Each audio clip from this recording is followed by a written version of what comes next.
Mari selalu dukung perkembangan channel ini dengan menekan tombol subscribe dan loncengnya terlebih dahulu, supaya kami selalu bisa eksis untuk menyajikan video-video yang menarik untuk kedepannya. Pada kesempatan ini kami akan membahas sebuah pusaka yang pada masanya pusaka ini tergolong memiliki kesaktian yang luar biasa, yaitu misteri keberadaan dan kesaktian keris Kiai Setan Kober milik Arya Penangsang. Keris pusaka Setan Kober dibuat oleh Empu Supo Mandrangi, putra seorang empu di Tuban, Jawa Timur. Empu Supo Mandrangi kemudian memeluk agama Islam dengan menjadi murid Sunan Ampel, dengan tetap membawa kemampuannya membuat keris. Banyak keris pusaka dibuat oleh Empu Supo, diantaranya adalah keris pusaka Setan Kober, selain karya monumentalnya, Kanjeng Kiai Sengkelat dan Kanjeng Kiai Nogososro. Keris pusaka Setan Kober aslinya bernama Bronggot Setan Kober, dibuat pada awal kerajaan Islam Demak Bintoro. Dan keris tersebut kemudian dimiliki oleh Jafar Syodik atau Sunan Kudus yang kemudian diberikan pada murid kesayangannya Arya Penangsang, Adipati Jipang Panolan.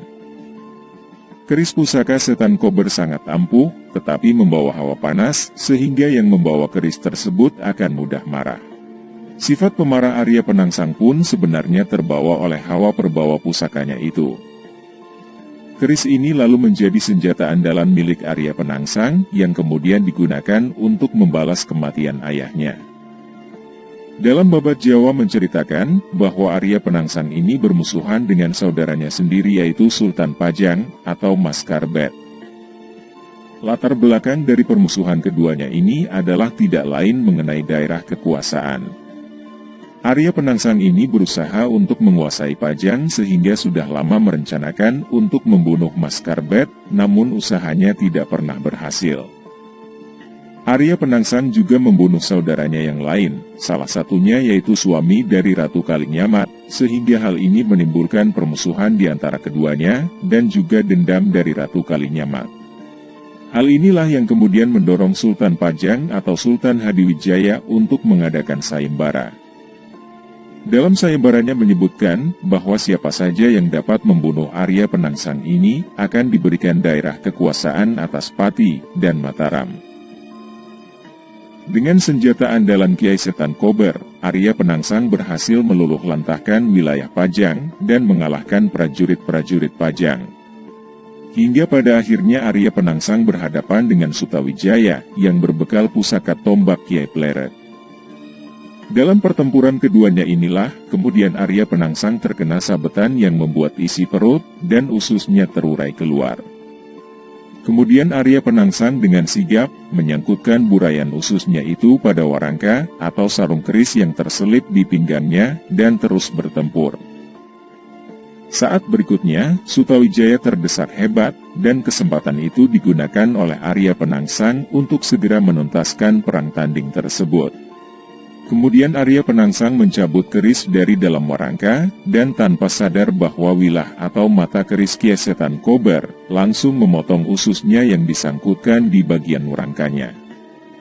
Kemudian karena ambisi Arya Penangsang ingin segera membunuh Sutawijaya dalam pertempuran tersebut, ia tewas seketika saat keris Setan Kober memotong ususnya sendiri. Ki Juru Mertani, yaitu penasehat Sutawijaya, terkesan menyaksikan betapa gagahnya Arya Penangsang dengan usus terburai yang menyangkut pada hulu kerisnya. Ia lalu memerintahkan agar anak laki-lakinya, kalau kelak menikah meniru Arya Penangsang, dan menggantikan burayan usus dengan rangkaian atau ronce bunga melati. Dengan begitu maka pengantin pria akan tampak lebih gagah, dan tradisi tersebut tetap digunakan hingga saat ini. Sampai sekarang keberadaan keris ini tidak diketahui, seperti halnya keris Empu Gandring yang misterius. Padahal keris-keris maupun pusaka-pusaka legendaris pada masa kuno diwarisi oleh Keraton Surakarta maupun Keraton Yogyakarta. Tetapi untuk keris Setan Kober ini tidak pernah diceritakan setelah kematian Arya Penangsang. Demikian juga dapur atau model keris Setan Kober juga tidak ditiru oleh para empu keris. Ada kepercayaan bahwa keris yang telah dipakai untuk membunuh orang-orang penting pada masa lalu sengaja dimusnahkan, karena kalau tidak akan membawa sial dan dianggap telah haus darah. Maka dari itu, jika ada yang mengatakan bahwa mereka memiliki keris setan kober yang asli ini, maka bisa dipastikan bahwa itu hanya mengada-ngada. Begitulah pembahasan kali ini yang semoga bermanfaat untuk kalian semua, dan silahkan tunggu pembahasan-pembahasan lainnya di video berikutnya.